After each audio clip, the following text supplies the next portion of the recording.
Hello, beautiful family. How are you all doing? Thank you so dearly for always tuning in. I really appreciate. Today, the first time you are coming across us, so you are hearing this voice for the first time. We still remain Progress News and we give you all the latest updates. Remember, in this platform, we react to all videos and your opinion is highly needed. So sit back, watch this video, and I'll be right back. Who is this one? IG. Okay. Ada, help me hold this one. Somebody's blocking me. Calm down. For those that are not in court, can you give us details of what happened? Today, as usual, in all cases I handled, God was again on the throne. To do what he knows how best to do. Enthrone justice and fair play to ensure that his creatures and creation do his bidding. It is in Lamentations 3:27. Who is he that speaketh, and it cometh to pass? If God has not commanded it. Today, this court, the Honorable Justice granted all the reliefs sought by Mazi Nnamdi Kanu before the court. The young Nigerian patriot, Igbo's self-determination czar, who was extraordinarily, illegally, unconstitutionally, torturously, brutally renditioned from Kenya back to Nigeria on the 27th of June 2021. Today, the court agreed with us that the reliefs we ask for must be granted, and the judge granted it. What were these reliefs? That Nnamdi Kanu be allowed access to medical doctors of his own choice, as earlier also ruled by this honorable court since October 2021, but which ruling was continuously, serially, and contumaciously breached by the SSS. Today, the court ruled that he was entitled to have access to his medical practitioners of his own choice, and that these medical practitioners should be present whenever any examination or procedure is to be done on Mazi Nnamdi Kanu outside the facilities of the SSS, and that such examination or procedure should be recorded. Should be recorded. She made that order. She also made the order that all his medical records should be made available to him. Because in any event, it is the right of a patient to have access to and see his medical records so that he can always have a review and update on these medical records. She couldn't see why such a simple demand should be denied him.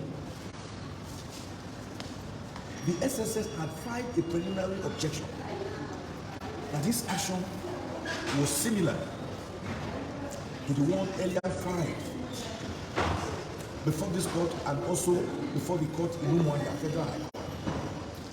The court held that that was not true, that the parties may be similar, but that the course of action was certainly different.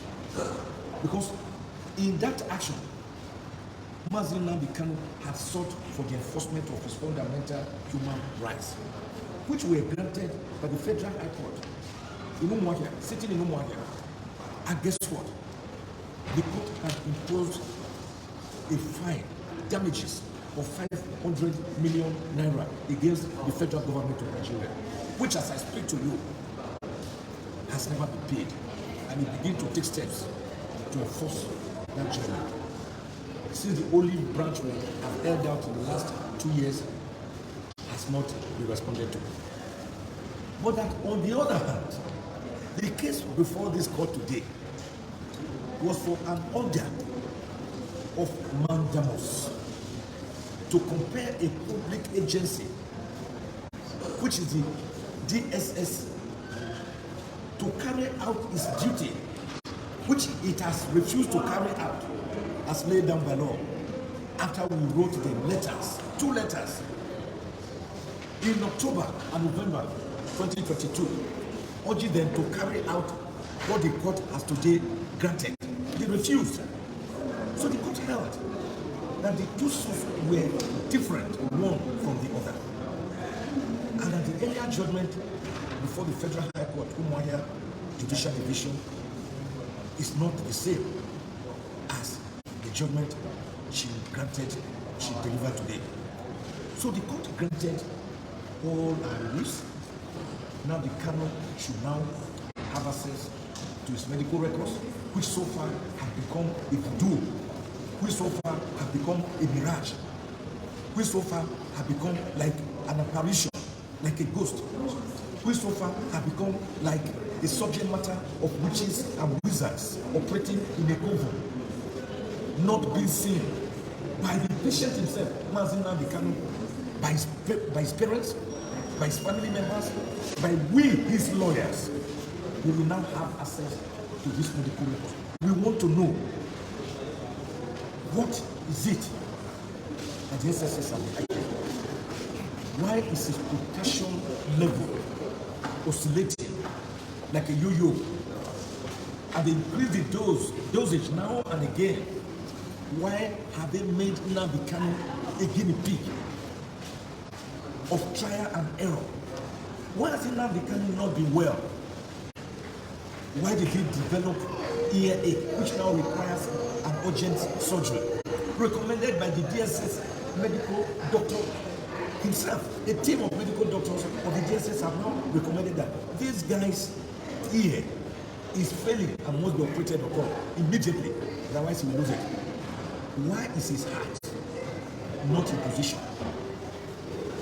A heart that suffers missteps, a heart that suffers palpitation, a heart that was made worse through the torture he went through in Kenya when he was captured, kidnapped, abducted, kept in a dingy confinement for 8 days, blindfolded, chained, and then extraordinarily renditioned in a private jet back from Kenya to Nigeria since June 27, 2021.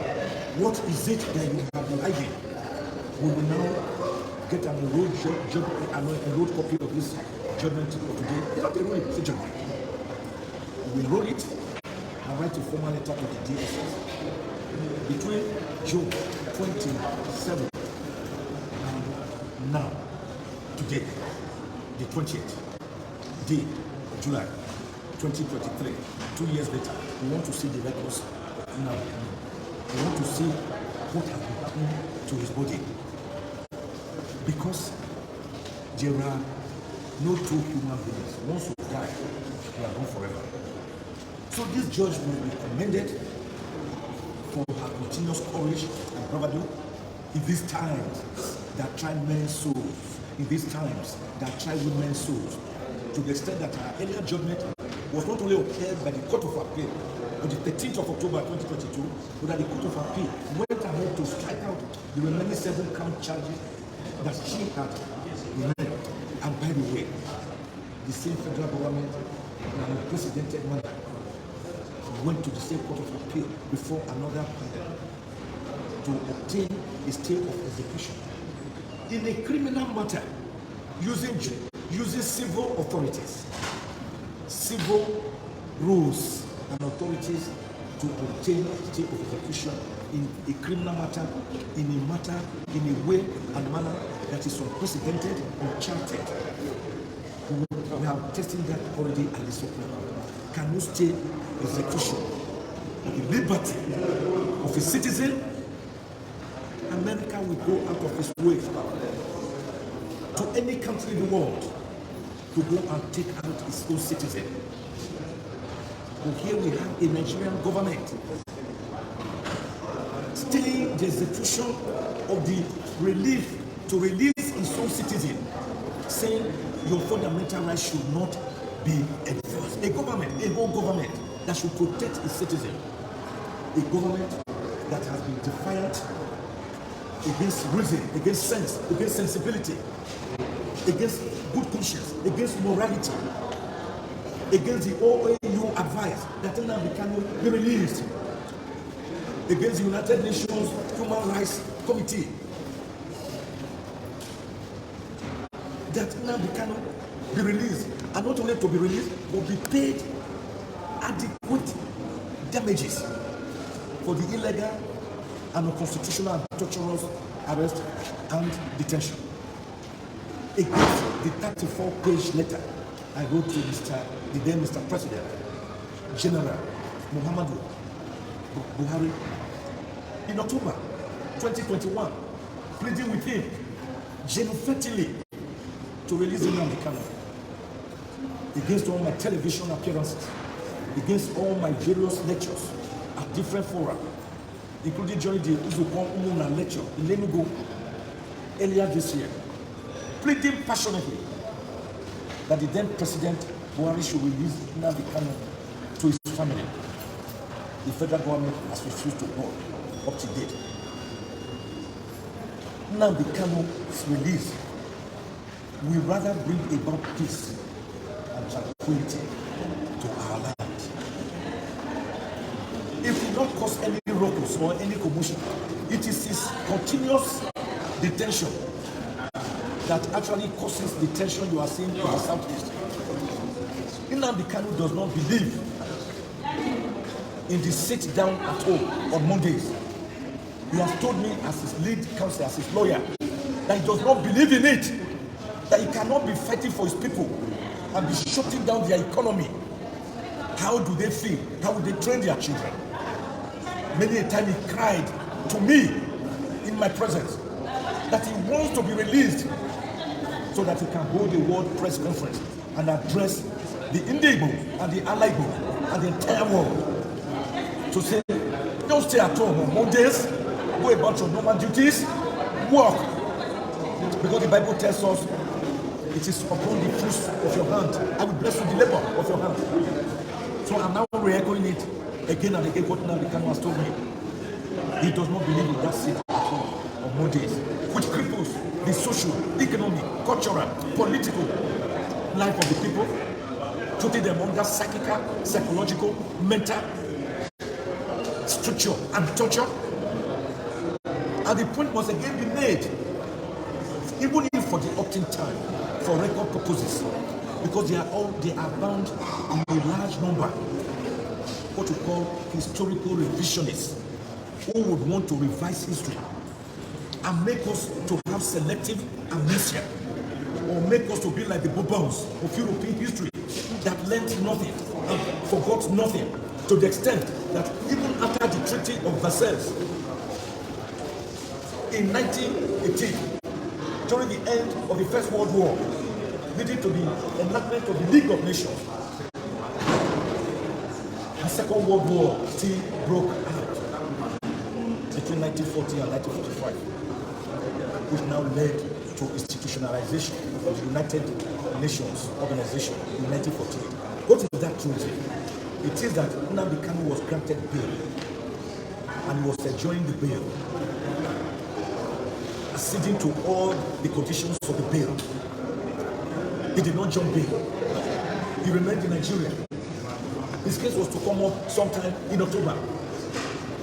But between 14th and 17th of September 2017, particularly on the 17th, particularly on the 14th, the federal government, through Operation Python Dance, a python that never danced against Boko Haram, a python that has never danced against armed bandits, a pattern that has never danced against kidnappers, a pattern that has never danced against hunger, against quello, against abject penury, a pattern that has never danced against a pilous economy, against a pattern that never danced against corruption, which has made Nigeria one of the most corrupt nations in the world, number 148, and the second most corrupt country in West Africa.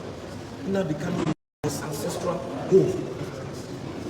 And Afarauko, Ibeko, Umwahia, Abia State, with his family, when Operation Python danced, wriggled and danced sensationally to his ancestral home and bombarded the home like during the civil war between Biafra and Nigeria. And now, had he went immediately and landed in the state of Israel, where he quickly swore to an affidavit that I will be forced to flee from my country anytime the federal government gives me green light, I'm ready to return to face my challenge. The father and mother never recovered from this military invasion that left 28 innocent Nigerians mowed down, killed in cold blood. Then you came here to say he jumped bail? How do you say a person fleeing for his life jumped bail? If Nnamdi Kanu had been killed in that of provoked invasion, we won't be here today talking. There will be no, because we don't try dead people in the graves. That same God who has been on the throne will continue to be on the throne until Nnamdi Kanu is released. And even after Nnamdi Kanu is released. And in Nnamdi Kanu, read my lips. We and shall and must be released in the mighty name of our Lord Jesus Christ of Nazareth. The reason is simple. There is nothing impossible before God. Anything that God cannot do does not exist. Go and read Genesis 18:15. Go and read Jeremiah 32:27. Behold, I am the God of all flesh. Is there anything too hard for me to do? Nothing. Nothing. And nothing. Thank you, sir. Thank you, sir.